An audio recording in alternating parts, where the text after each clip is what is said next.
आइए next question पे ध्यान देते हैं हम लोग। तो यहाँ पे क्या निकालना है हमें, पॉइंट ए और पॉइंट बी के बीच, हमें यहाँ पॉइंट ए और पॉइंट के बीच क्या निकालना है, आर इक्विवेलेंट निकालना है। तो ध्यान दीजिएगा, सबसे पहला काम क्या करेंगे, ध्यान दीजिए, ये पॉइंट जो हमारा ए है ये सेम वायर है, तो ये पॉइंट भी ए हो जाएगा। सिमिलरली यहाँ देखिए, यहाँ से यहाँ तक केवल एक सिंपली वायर है, तो ये पॉइंट भी बी हो जाएगा, ए भी बी हो जाएगा, ए भी बी हो जाएगा। अब यहाँ पे ये देखिए केवल वायर है, तो इसको एक्स मान लेते हैं और इसको क्या मान लेते हैं, वाई। ठीक है, और तो कोई पॉइंट नहीं है। तो अब इस तरीके से हम क्या करेंगे, यहाँ पॉइंट ए ले लेंगे, यहाँ बी ले लेंगे, यहाँ एक्स और यहाँ वाई। अब जहाँ जहाँ जो है उसे कनेक्ट कर देंगे। तो देखिए ए वाला कहाँ है, ए और वाई के बीच कनेक्ट कर दीजिए, ऐसे आ जाएगा आर बेटा। नहीं, अब ए कहाँ है हमारा, वाई और बी के बीच, तो यहाँ से इसको कनेक्ट कर देते। तो आइए अब पॉइंट हम लोग ले लेते हैं और ज़्यादा क्लियर हो जाएगा। तो देखिए point A, point B, point X, point Y, इस तरीके से ले लिया। आइए कनेक्ट करते हैं। देखिए तो इसको हम ले लेते हैं एक्स, इसको ले लेते हैं वाई, ये आपका बी होगा, ए भी बी होगा और ए भी बी होगा। तो आइए ये वाला रेसिस्टेंस की बात करें तो कहाँ है, देखिए तो ए और एक्स के बीच कनेक्ट कर दीजिए, हो गया। नेक्स्ट ये वाला कहाँ है बेटा, एक्स और वाई के बीच कनेक्ट कर दिया। नेक्स्ट ए कहाँ है, ये पॉइंट तो ए यहाँ से यहाँ तक क्या हो जाएगा, ए हो जाएगा, तो ए और वाई के बीच है, तो ए और वाई के बीच कनेक्ट कर दीजिए। कर दिया हमने आर। अब आइए ये कहाँ है, वाई और बी के बीच कनेक्ट कर दीजिए, कनेक्ट कर दिया। और ये कहाँ है, एक्स और बी के बीच, तो एक्स और बी के बीच हमने कनेक्ट कर दिया। ठीक है, और एक लास्ट रह गया, कौन सा, दिस वन। तो ये कहाँ है बेटा, ए और बी के बीच, तो इसको नीचे से ला के यहाँ से कनेक्ट कर दीजिए। ठीक है, अब ध्यान दीजिएगा। तो अब क्या ध्यान देना है, देखो ए आर और ए आर दोनों को मल्टीप्लाई करिए, और ए आर और ए आर इस दोनों को मल्टीप्लाई करिए, तो दोनों क्या है, सेम सेम आएगा, आर स्क्वायर, इसका मतलब ये बीच वाला क्या हो जाएगा, हट जाएगा। तो इसको आप क्या कर दीजिए, यहाँ से हटा दीजिए। तो जैसे आप इसको हटा देंगे तो अब ध्यान दीजिएगा, यहाँ से ये दोनों किस में हो गए, अब सीरीज में, ये दोनों किस में हो गए, सीरीज में। तो ये कितना हो गया, 2r, ये दोनों मिलकर 2r हो जाएगा, और ए भी मिलकर कितना हो जाएगा, 2r, और ये 2r पैरेलल में हो गया, तो 2r/2 कितना हो गया, r, 2 चला जाएगा। तो ये टोटल हट के r हो जाएगा, ये टोटल हट के r हो जाएगा। तो और ये अकेला बचा, तो अब क्या करते हैं, ये r और ये नीचे जो दिख रहा था ये भी r, नहीं, तो अब r किस में हो गया, पैरेलल में, तो r/2, that is your answer. तो आंसर इज r/2। क्लियर। अब आइए आगे ध्यान दीजिए, अब शॉर्ट सर्किट और ओपन सर्किट।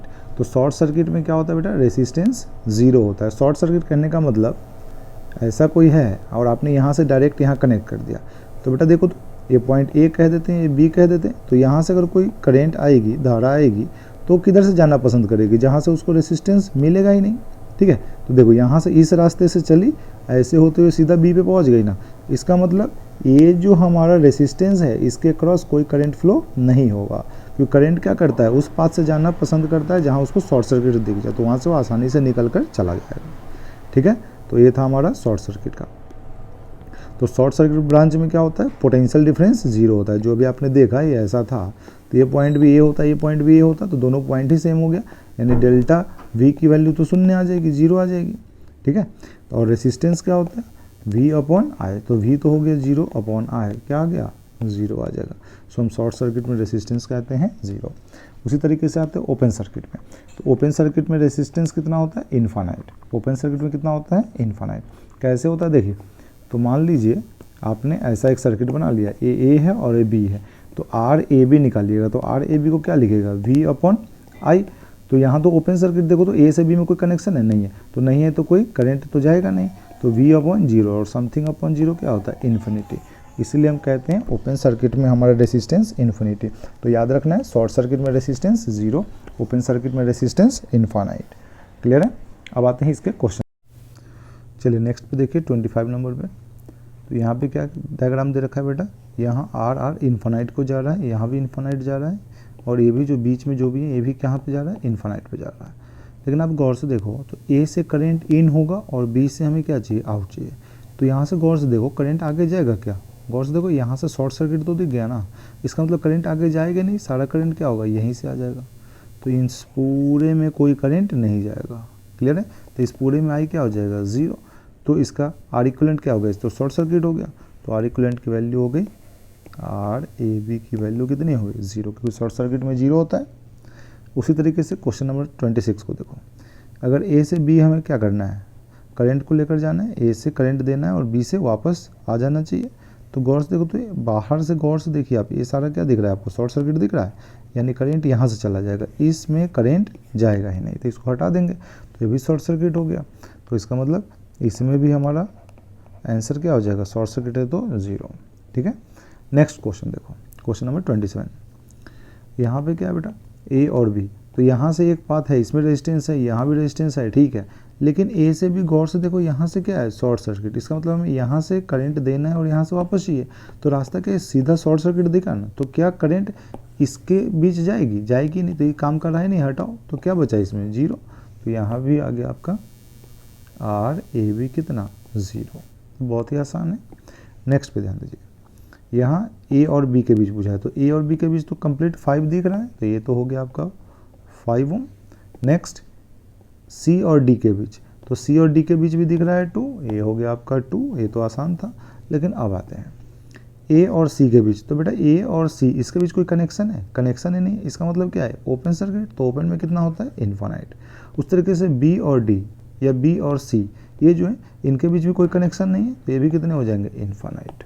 तो आंसर हो गया इसका इन्फानाइट और इन्फानाइट। तो हमें क्या ध्यान रखना है कि ओपन सर्किट में रेसिस्टेंस इन्फानाइट होता है और सीरीज सर्किट में, शॉर्ट सर्किट में 0 होता है। नेक्स्ट आइए, इस क्वेश्चन को देखिए, यहाँ से करंट इन कराना है और यहाँ से हमें आउट चाहिए, कहने का मतलब तो यही है। तो अब देखो, तो यहाँ से जो करंट जाएगी वही करंट तो यहाँ जाएगी, इसका मतलब ये दोनों किस में हो गए, सीरीज में। तो ये हो गया सीरीज में कितना 6, इसका मतलब इसको हटा के हम इसकी जगह क्या कर देते हैं 6, और ये हमारा 3 होता, तो 3 और 6 किस में हो गए, पैरेलल में। तो ये पूरे की जगह क्या आ जाएगा, 6 और 3 का कितना होता है, यही आता आपका ये 3, तो ये हो गया 18/9 दैट इज़ 2। इसका मतलब है कि इस पूरे को यहाँ से हटाएंगे और इसकी जगह एक ही आ जाएगा, वो हो जाएगा 2, और उसके साथ A4 जो होता है अब क्या हो जाता है सीरीज में, क्योंकि अब यहाँ से जो करंट आएगी यहाँ से आएगी, तो ये दोनों हो गया 6। इसका मतलब अब ये पूरे को हटाइएगा और उसकी जगह आ जाएगा 6, यानी यहाँ पे 6 और ये 3 वाला आपका साथ में पैरेलल, तो फिर से 6 3 पैरेलल में हो गया, तो इसका कितना हो जाएगा 2। इसका मतलब इस पूरे को हटाइएगा और इसकी जगह कितना आ जाता 2, और फिर ये एक था ही 4। तो अब देखो यहाँ से जो करंट जाएगी वो तो फिर से ये दोनों में सेम जाएगी, यानी ये दोनों क्या हो गए सीरीज में। तो फिर से क्या करते हैं आप, इसके जगह आप एक कनेक्ट कर देते 6, अब 6 और A4 किस में हो गए, पैरेलल में। तो आर इक्विवेलेंट क्या हो जाता, आर ए बी, बोलिए 6 × 4 अपॉन दोनों का सम 10, जो भी आ जाएगा सॉल्व करके आपका आंसर हो जाएगा। तो आसान सा था। अब आते हैं नेक्स्ट, यहाँ पे देखिए ये इस तरीके से दे रखा है, इसका मतलब क्या है, ये दोनों आपस में कनेक्टेड नहीं है, ठीक है। तो जब भी इस तरीके का कोई क्वेश्चन दिखे तो सबसे पहला काम क्या करना है, हमें जो 4 पॉइंट दिख रहे हैं यहाँ ABCD हमें नॉर्मली ड्रॉ कर लेने हैं। तो देखिए यहाँ पे हमने ले लिया A से कनेक्ट किया B से किया C से किया D, ठीक है। अब जो जहाँ है उसके बीच कनेक्ट कर दीजिए। तो यहाँ देखिए A और B के बीच 2 है, कनेक्ट कर दीजिए। तो यहाँ आ गया A और B के बीच 2। सिमिलरली B और C के बीच कितना है 1, तो कनेक्ट कर दीजिए 1। C और D के बीच कितना है 2, कनेक्ट कर दीजिए 2। और D और A के बीच कितना है 1, तो कनेक्ट कर दीजिए 1। क्लियर है, ये चीज़ें हो गई। अब आते हैं हमें किसके बीच निकालना है, पहले तो AB। तो A से B जाने का रास्ता कितना है, A से करंट आएगा और B से वापस चाहिए, तो एक रास्ता तो A रहा और एक रास्ता A रहा।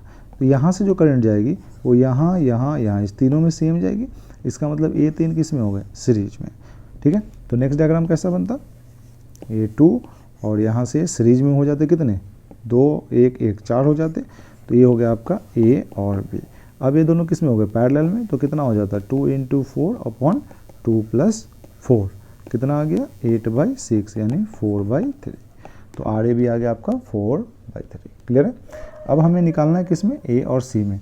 तो A से करंट देना है और C से ले लेना है, ठीक है। तो कितने रास्ते, एक रास्ता इधर एक रास्ता इधर। तो ये देखो, तो ये 2 और 1 किस में हो गए, सीरीज में, ये भी क्या हो गए सीरीज में। तो नेक्स्ट डायग्राम कैसा बनता, यहाँ से एक आता 3 और एक यहाँ से आता A3 और 3 किस में हो गए, पैरेलल में। ये पॉइंट क्या है A और C। तो कितना हो जाता, 3/2 ओम आंसर। उसी तरीके से ए और डी का बोलेगा, तो ए से करंट दीजिए, डी से निकालिए। तो कितने रास्ते देखिए, तो एक वाला ये, तो ये तीनों किस में हुआ है, सीरीज में, और फिर इसके साथ क्या हो जाते हैं, पैरेलल में। तो नेक्स्ट डायग्राम क्या बनता है, कितना हो जाता है बताइए, ये 2 है, ये 2 है और ये 1 है, तो इधर 5 इधर 1, ये पॉइंट ए और डी होता। तो कितना हो जाता है, 1 × 5/1 + 5, 5/6 दैट इज योर आंसर।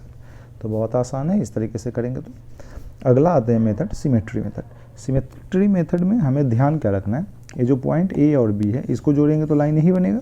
तो इसके परपेंडिकुलर हमें एक लाइन खोजनी है जिसके राइट में इधर ए हो गया, और ये राइट और लेफ्ट दोनों में एक ही जैसा सर्किट दिखना चाहिए, ठीक है। तो देखिए, तो ये अगर लाइन ले तो इसके दोनों तरफ सेम दिख रहा है। अब दूसरी चीज़, अगर इस लाइन पे कहीं पे भी रेसिस्टेंस है, जैसे ऐसा लिया तो इस पे मान लीजिए एक रेजिस्टेंस यहाँ आ गया, यहाँ आ गया, तो इसको क्या करना है, हटा देना है। और यहाँ पे अगर कहीं ज्वाइंट है, ज्वाइंट आ गया यहाँ, तो यहाँ पे क्या करना है, इधर से 2 करंट आएगी उसको ऊपर ही लेना है, नीचे वाले करंट को नीचे ही घुमाना है, और सीधी जो जा रही होगी उसे सीधा, मतलब कैसे खोल दीजिएगा, एक ये ऐसा हो जाएगा, ये ऐसा, और इधर वाली ऐसे जाती रहेगी। इस तरीके से हम कर देंगे, ठीक है। इतनी ही चीज़ें हमें ध्यान रखनी है। तो देखिए, ये जो लाइन होगा ये सिमेट्री वाला होगा, तो मैं ड्रॉ कर देता हूँ। सबसे पहले सिमेट्री लाइन ध्यान देंगे। देखिए, अगर आप यहाँ से ले तो ये लाइन आपका सिमेट्री लाइन कहलाएगा, ठीक है। तो अब यहाँ पे कैंसिल कौन कौन सा हो जाएगा, उस पे आते हैं।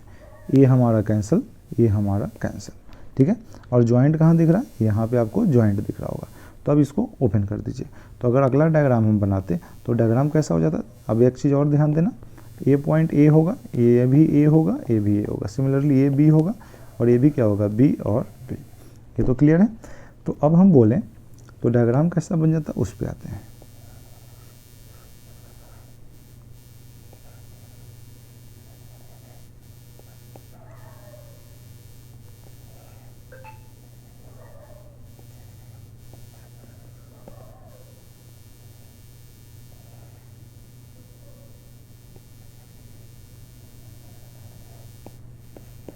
ए बी, गौर से देखना, एक तो ए रहता, ए रह गया, एक ए रहता, ए रह गया, एक ए रहता, ए रह गया, और एक ए रहता, तो ए भी रह गया, ठीक है। तो सब में वैल्यू कितने हैं, वैल्यू भी मेंशन कर दीजिए, आर आर ही है। तो कितने हो गए बेटा, ध्यान से देखना, 2R 2R 2R 2R, कितने 4 हो गए, तो 2R/4 हो जाएगा। पैरेलल में है ना, सेम होता है तो सिंपली हम पैरेलल में R/n लगा देते हैं, तो 2R/4 दैट बिकम्स R/2 ओम। तो इस तरीके से बहुत आसान हो जाता है सिमेट्री वाला। तो हमने यहाँ पे किया क्या, ध्यान देने वाली बात, यहाँ पे ज्वाइंट था, तो हमने क्या किया, इधर वाले को इधर जाने दिया और इधर वाले को ऐसे कर दिया, ठीक है। अब यहाँ आइए, तो यहाँ पे सिमेट्री आप खोजिए, तो सिमेट्री आपको दिख जाएगा अगर खोजेंगे तो। ये जो लाइन है यही आपकी सिमेट्री वाली लाइन है। तो यहाँ पे कैंसिल क्या क्या कर देंगे बेटा, कैंसिल, ए गया, ए गया, ये 2 चले गए, तो ये दोनों हटाइए, और फिर आपको क्या दिख रहा है, जॉइंट दिख रहा है, कहाँ पे, यहाँ पे और यहाँ पे। तो यहाँ वाला क्या करोगे आप, ऐसे ले जाओगे और इसको ऐसे घुमा दीजिए, बस इतनी ही चीज़ें करनी है। तो देखिए नेक्स्ट डायग्राम बना देते हैं आपको।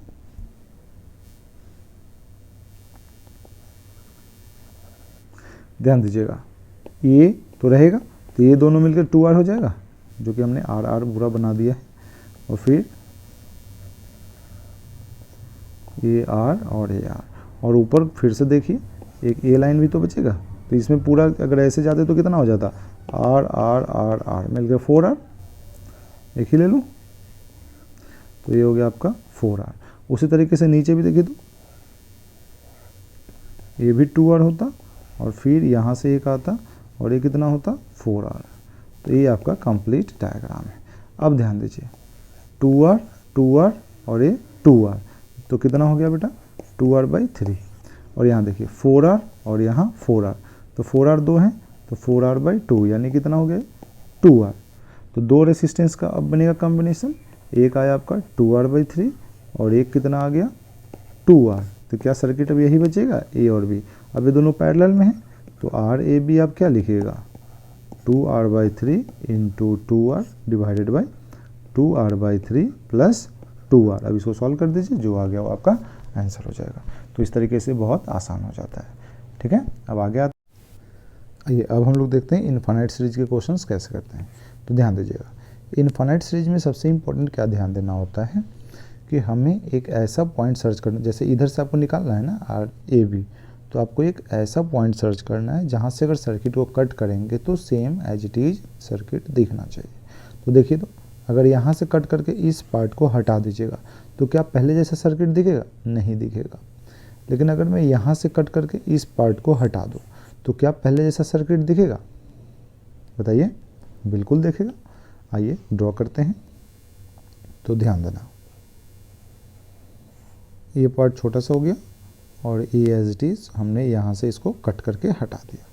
यही सर्किट था A और B, यहाँ से कट कर दिया। कट कैसे किया समझिए, हटा ही देते हैं यहाँ से आपको ताकि अच्छे से दिखाई देगा।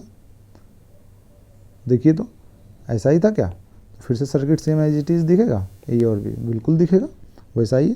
तो जो आपने अब कट किया तो इस पूरे को, ये जो बचा हुआ रह गया, उस पूरे को कह देंगे R इक्विवेलेंट, और जहाँ से कट किया था वहाँ जोड़ दीजिए, यानी यहाँ पे R इक्विवेलेंट को फिर से वापस जोड़ दीजिए।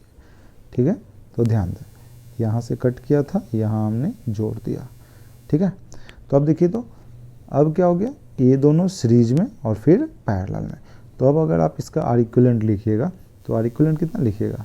ध्यान दीजिएगा, ये हो जाएगा बेटा R इक्विवेलेंट बराबर R into R plus R equivalent और डिवाइड में दोनों का सम, तो कितना हो जाएगा 2R plus R equivalent. Cross multiply कर दीजिए तो कितना आ जाएगा बेटा 2R into R equivalent plus R equivalent का square is equals to R square plus R into R equivalent. सबको एक तरफ ले आइए तो यहाँ आ जाएगा R इक्विवेलेंट का स्क्वायर और 2R इंटू R इक्विवेलेंट है और यहाँ पे R इंटू R इक्विवेलेंट है। तो यहाँ पे क्या करिएगा, जब इसको इधर लाइएगा तो एक सब्ट्रैक्ट हो जाएगा, तो कितना बचेगा plus R into R equivalent. ठीक है, और फिर इसको इधर लाइएगा तो क्या हो जाएगा माइनस, तो यहाँ minus R square is equals to 0। तो एक क्वाड्रेटिक इक्वेशन आ गया। और क्वाड्रेटिक इक्वेशन क्या आ गया, ऐसा को आपने पढ़ा होगा AX square plus BX plus C is equals to 0। तो A की वैल्यू कितनी है 1, B की वैल्यू कितनी है R और C की वैल्यू कितनी है माइनस R स्क्वायर। और इसका सॉल्यूशन क्या होता है minus B plus minus root under B square minus 4AC upon 2A। ये आपने क्लास 10 में पढ़ी होगी, तो इसका यूज करेंगे। तो आइए यहाँ पे करते हैं यूज।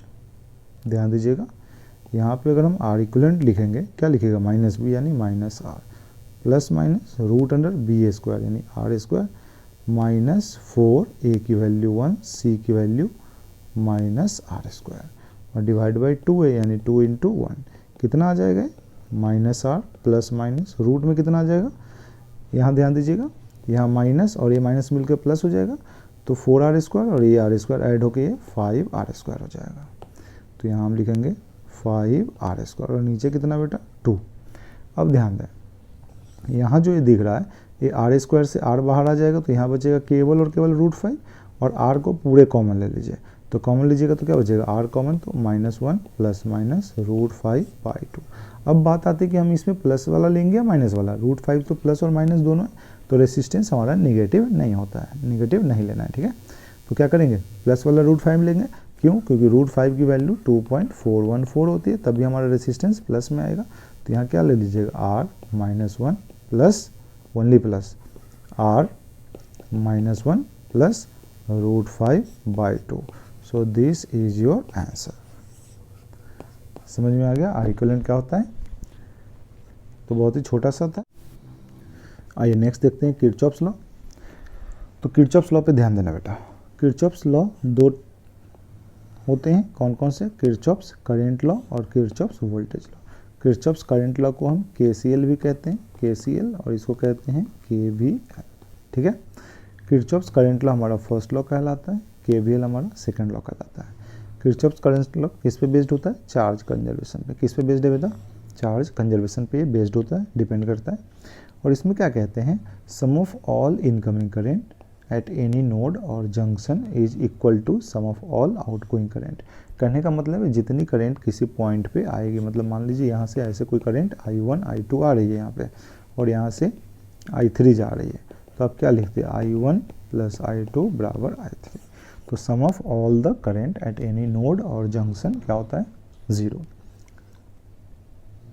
या हम कह सकते हैं अगर केवल इनकमिंग है तो 0 हो जाएगा, और केवल आउटगोइंग है तब भी 0, और कुछ इनकमिंग और आउटगोइंग है तो इनकमिंग बराबर आउटगोइंग कह देंगे, ऐसा कह देंगे। ठीक है, अब आते हैं Kirchhoff's voltage law. Voltage law क्या होता है बेटा, सेकंड लॉ कहते हैं। ये हमारा एनर्जी कंजर्वेशन पे डिपेंड करता है, और इसमें क्या होता है sum of all the voltage in any loop is equal to 0। किसी भी लूप में सारे वोल्टेज का सम हमारा 0 के इक्वल होगा। ठीक है, ये किस पे बेस्ड है, एनर्जी कंजर्वेशन पे। केसीएल किस पे बेस्ड है, चार्ज कंजर्वेशन पे। अब आइए समझते हैं। जैसे यहाँ केसीएल है, इस डायग्राम में अगर आप देखें तो यहाँ पे क्या है, I1 incoming, I2 incoming, I3 incoming, I4 outgoing है। तो ये 3 इनकमिंग 1 आउटगोइंग, तो देखिए तीनों इनकमिंग का सम 1 आउटगोइंग के बराबर हो गया। ठीक है, यहाँ पे क्या है, सारे हैं इस पॉइंट पे क्या हो रहा है, इनकमिंग हो रहा है, तो यहाँ पे सारे का सम, आउटगोइंग है ही नहीं, तो आउटगोइंग को क्या कर दिया हमने 0। ठीक है, बट ऐसा कभी होगा नहीं। तो जब आप क्वेश्चन सॉल्व करेंगे तो वहाँ पे कोई ना कोई निगेटिव आ जाएगा, तो उसकी डायरेक्शन हम क्या कर देंगे, चेंज कर देंगे। उसी तरीके से यहाँ पे हमने क्या ले लिया है, सारे यहाँ से आउटगोइंग है, तो सारे का सम, इनकमिंग कुछ है नहीं, तो 0 के इक्वल कर दिया। तो इसे ही हम कहते हैं केसीएल। अब आते हैं इसको अप्लाई कैसे करेंगे उसको समझते हैं। तो देखिए हाउ टू अप्लाई केसीएल, इसको समझना बहुत ज़रूरी है। तो देखिए बेटा, सबसे पहला काम है हमें यहाँ पे खोजना है कि जंक्शन कितने हैं। तो जंक्शन के लिए सबसे मेन इंपॉर्टेंट है कि 3 वायर जहाँ मिल रहे हो उसको हम जंक्शन कहते हैं। तो देखिए यहाँ पे 1 2 3, 3 मिल रहे हैं। यहाँ पे देखिए 1 2 3, तो ये जंक्शन कहलाएगा और ये जंक्शन कहलाएगा। अब आते हैं इसको अप्लाई कैसे करेंगे। तो जब आपने 2 जंक्शन ढूंढ लिया तो एक जंक्शन को कर देना है ग्राउंड। अच्छा, ग्राउंड करते समय हमें ये ध्यान रखना है कि बैटरी का निगेटिव, अगर 2 बैटरी है तो हायर पोटेंशियल वाले को प्रेफरेंस देना है, और उसका निगेटिव टर्मिनल जिस जंक्शन से कनेक्टेड होगा उसको हम ग्राउंड कर देंगे। ठीक है, और दूसरे को हम पोटेंशियल मान लेंगे। जैसे मान लीजिए इसको हमने ग्राउंड कर दिया, तो इस पॉइंट को ए कह देंगे और इसका पोटेंशियल VA कह देंगे। अब हम क्या लेने वाले, एक ही रूल फॉलो करेंगे। सारे करंट हमने क्या कर लिए, आउटगोइंग। ठीक है, इधर I1, इधर I2, इधर I3। तो केसीएल क्या कहता है कि sum of all the current at any node और junction is equals to 0। Sum of all the current बोलने का मतलब होता है इनकमिंग आउटगोइंग सब। ठीक है, तो यहाँ पे तो केवल आउटगोइंग है, तो क्या लिखते हैं आप, I1 plus I2 plus I3 is equals to 0। ठीक है, तो अब ध्यान दीजिए, हम लिखते हैं यहाँ पे हमने क्या किया बेटा, हमने किया कि इसको पहला काम ग्राउंड कर दिया। ठीक है, और दूसरा काम, ये जो पॉइंट है इसको A मान लिया और इसकी पोटेंशियल मान लिया VA। ठीक है, इसकी पोटेंशियल मान लिया हमने VA। अब ध्यान दीजिए, यहाँ से हम सब में करेंट आउटगोइंग ले रहे हैं, यहाँ I1 I2 और I3। तो अब आते हैं apply KCL eight node junction A या बिंदु A पर। तो क्या लिखेगा, I1 plus I2 plus I3 बराबर 0। अब ध्यान देने वाली बात यह है कि I1 यहाँ से चलेगा और कहाँ तक जाएगा, यहाँ तक जाएगा। ठीक है, चल के हमको पहुँचना कहाँ तक है, ग्राउंड तक या दूसरे नोड तक आप कह सकते हैं। ठीक है, तो यहाँ से हम चले, तो यहाँ ये वोल्टेज कितनी है, VA। अब जब आप इधर जा रहे हो तो बाद में जो टर्मिनल दिखेगा वो लेना है। तो इधर चलते चलते पहले तो क्या दिखा, पॉजिटिव, और बाद में क्या दिखा, निगेटिव। तो हमें आदत डाल लेनी है कि बाद वाला ही टर्मिनल लेना है। ठीक है, तो VA क्या लिखेगा, I1 क्या लिखेगा बेटा बताइए, ये हो जाएगा VA माइनस V1, और उस ब्रांच में रेसिस्टेंस, यानी यहाँ से यहाँ तक ब्रांच में रेसिस्टेंस एक अकेला यही था, तो डिवाइड में वो आ जाएगा R1 प्लस। अब I2 पे ध्यान दीजिए, I2 इसमें है, तो इसमें तो और तो कोई पोटेंशियल है नहीं, यानी केवल VA आएगा। तो कितना लिखेंगे हम, VA अपॉन रेसिस्टेंस R2। ठीक है, प्लस अब आते हैं थर्ड ब्रांच, इस ब्रांच में। तो यहाँ VA लिया, यहाँ से चला चला चला चला दिखा, यहाँ बैटरी दिखा, तो जाते ही पहला टर्मिनल निगेटिव था, दूसरा टर्मिनल यहाँ पॉजिटिव था, तो हमें तो दूसरा ही टर्मिनल लेना है जाते समय। ठीक है, तो क्या लीजिएगा आप, VA माइनस V2 अपॉन उस ब्रांच में रेसिस्टेंस। तो देखो ये दोनों उसी ब्रांच में तो सीरीज में है, तो यहाँ क्या लिखेंगे हम, R3 प्लस R4 बराबर 0।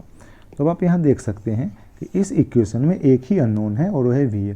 तो जैसे आप इसको सॉल्व करके VA निकाल लेंगे, VA निकाल के यहाँ पुट कर देंगे यहाँ पे, तो ये I1 हो जाएगा, यहाँ पुट कर देंगे I2 हो जाएगा, यहाँ पुट कर देंगे I3 हो जाएगा। तो हर ब्रांच में करंट निकल जाएगा। अब क्या ध्यान देना है, मान लीजिए आपने इसको सॉल्व किया और I1 आपका निगेटिव में वैल्यू आ गया, मान लीजिए -5 वोल्ट आ गया, तो हम क्या करेंगे, ये जो डायरेक्शन हमने इधर ली है इसकी डायरेक्शन चेंज करके हम इस डायरेक्शन में कर देंगे। बस इतना ही काम करना है। तो आप तो बिंदास सारे का एक ही आदत पालनी है, सारे हर जब भी क्वेश्चन आएगा हर किसी में क्या ले लेंगे, आउटगोइंग। और दूसरा ध्यान क्या रखना है कि जैसे ऐसे चल रहे हैं तो ये पोटेंशियल तो VA ले लिया, इधर चल रहे हैं, जो बैटरी दिखेगा उसका बाद में जो टर्मिनल आएगा वही लेना है। तो इधर जाते समय क्या बाद में आया था, निगेटिव, तो इसीलिए आप यहाँ देखिए -V1 लिया है। बट इसके लिए देखिए तो इधर चल रहा है VA, इधर जाते जाते बाद में क्या दिखा था, पॉजिटिव, तो यहाँ पे हमें पॉजिटिव लेना है। ये जो है निगेटिव ना होकर क्या होगा, पॉजिटिव होगा, तो इसको हम पॉजिटिव कर देते हैं। तो आई थिंक कि अब समझ में आ गया होगा क्या करना है, और इस तरीके से इसको सॉल्व कर दीजिएगा तो आपका KCL से क्वेश्चन बहुत आसानी से हो जाएगा। आइए नेक्स्ट देखते हैं हम लोग वोल्टेज डिवीजन रोल। तो वोल्टेज डिवीजन किस में होता है बेटा, सीरीज में। सीरीज में हमारा वोल्टेज डिवाइड होता है, करंट हमारा सेम रहता है, और यहाँ पैरेलल में हमारा क्या होता है, वोल्टेज सेम रहता है और करंट डिवाइड होता है। ठीक है, तो ये चीज़ें हम लोग याद रखेंगे। क्या याद रखेंगे, सीरीज में वोल्टेज डिवाइड होता है, करंट सेम होता है, और पैरेलल में वोल्टेज सेम होता है, करंट डिवाइड होता है। तो अब आइए यहाँ पे देखिए, यहाँ पे अगर आप करंट निकालते तो टोटल वोल्टेज क्या है, V वोल्ट, और टोटल रेसिस्टेंस, ये दोनों किस में बेटा, सीरीज में, तो ये दोनों ऐड हो जाता नहीं, तो करंट कितना आ गया, V/R1 + R2। अब V1 निकालना है तो V1 को क्या लिखते हैं आप, IR1 लिखते, तो हमने यहाँ पे IR1 लिख दिया, I का वैल्यू यही है, वैल्यू पुट कर दिया, R1 से मल्टीप्लाई कर दिया। तो अब यहाँ से फॉर्मूला क्या आ गया, देखो V1 निकालना है तो क्या किया हमने, नेट वोल्टेज और R1 के क्रॉस निकालना है, तो इससे हमने इसको मल्टीप्लाई कर दिया और डिवाइड में दोनों रेसिस्टेंस। देखिए यहाँ एक ही है ना, उस तरीके से VR2 क्या हो जाएगा, IR2, और यहाँ पे फॉर्मूला क्या बोलते हैं, V/R2 नहीं, V/R2 और डिवाइड बाई R1 + R2, ये क्या आ जाएगा, V2। ठीक है, तो इस तरीके से वोल्टेज डिवीजन अप्लाई करेंगे। करंट डिवीजन रूल पे आते हैं। देखिए ये दोनों क्या है, पैरेलल में, तो R इक्विवेलेंट का फॉर्मूला क्या हो जाएगा, R1 × R2 upon R1 + R2। अब करंट क्या होता है बेटा, V/R इक्विवेलेंट, तो यहाँ पे हमने अप्लाई कर दिया। तो R इक्विवेलेंट जब यहाँ पे लिखते हैं, ये जो है ये तो इसके नीचे आता है यहाँ पे R1 + R2, और फिर ये कहाँ चला गया है, ऊपर चला गया। ठीक है, तो यही आ गया। अब देखिए ये V/R1 को हम क्या लिख सकते हैं, यहाँ V/R1 को हम लिखेंगे I1। ठीक है, तो यहाँ पे आप I1 कर दीजिएगा, तो ये तो गया, तो ये R2 इधर आकर मल्टीप्लाई हो जाएगा यहाँ पे, और ये जो टर्म है यहाँ नीचे आ जाता, कितना, R1 + R2, तो ये कितना बचा, IR2 अपॉन R1 + R2। तो इसीलिए हमने यहाँ पे लिख दिया है I1 IR2 upon R1 + R2, यानी I1 किस में निकालना है, गौर से देखना, R1 के क्रॉस। तो जब हमें R1 के क्रॉस करंट निकालना है, तो यहाँ से जो टोटल करंट आ रही है उसको हमने किससे मल्टीप्लाई किया, दूसरे रेसिस्टेंस से, हाँ है ना, और डिवाइड में दोनों का सम। उस तरीके से जब हमें I2 निकालना होगा, I2 तो क्या लिखेगा, टोटल करंट I इंटू दूसरे ब्रांच का रेजिस्टेंस यानी R1 और डिवाइड बाय दोनों का सम। क्लियर है, तो देखिए आप यहाँ पे वही चीज़ लिखा हुआ है आपका। तो ये था हमारा करंट डिवीजन और वोल्टेज डिवीजन। अब आते हैं इसका यूज कैसे करेंगे उसको समझते हैं। तो देखिए find voltage and current across each resistance. तो ध्यान दीजिए, पहला तो सबसे सिंपल मेथड है, ये दोनों सीरीज में है, कितना हो गया बेटा 8 हो गया, और यहाँ 40 है, तो करंट कितना हो गया 40/8 दैट इज 5 एम्पियर। ठीक है, तो अब आते हैं, जब 5 एम्पियर करंट आ गया तो I 3 ओम निकालते, क्या लिखते आप, बोलिए I × 3, तो I है 5 × 3, कितना आ गया 15 वोल्ट। और यही अगर आप I 5 ओम के क्रॉस निकालते, क्या लिखते आप, I × 5, तो कितना आ जाता 5 × 5, कितना आ गया बेटा 25 वोल्ट। ये देखो ये 25 और 15 मिलकर कितना हो गया 40। सप्लाई कितना दिया था आपने यहाँ 40 दिया था, तो आंसर करेक्ट। तो ये तो सिंपल मेथड था। अब आते हैं हम लोग जो मेथड यूज़ करने वाले हैं उस पर।